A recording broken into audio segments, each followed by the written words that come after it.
King David, now old, called all Israel's leaders to Jerusalem for an important announcement. The commanders, tribal chiefs, and officials gathered, curious about the king's message. David stood before them, his voice steady with love for God and his people. He shared his lifelong dream to build a permanent house for the Ark of the Covenant, God's most sacred symbol. But David revealed that God had spoken to him. He would not build the temple. God said, "You have fought many wars and shed blood. You will not build a house for my name." David accepted God's plan, explaining that the temple would be built by a man of peace, not a warrior. He wasn't disappointed. Instead, he was eager to share what God had planned next. The leaders listened as David prepared them for a new chapter in Israel's story. He honored God's decision and set the stage for the future. The assembly sensed the significance of this moment. David's faith and humility inspired everyone present.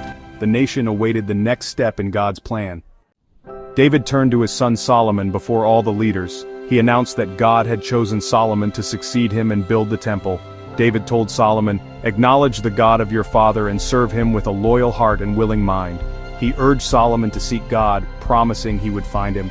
"Be strong and courageous and do the work," David commanded. "Do not be afraid, for the Lord is with you."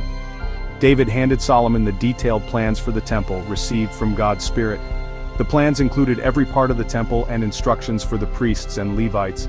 David had prepared everything so Solomon could begin with confidence.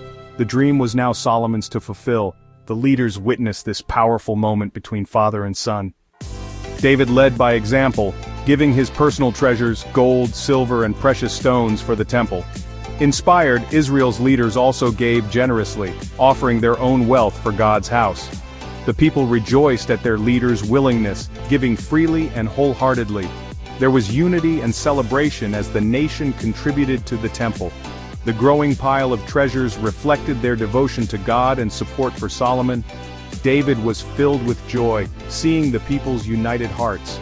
Everything was now ready for Solomon to begin building.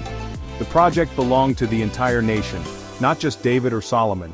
Israel was excited for the future. Their cheerful giving showed their love for God.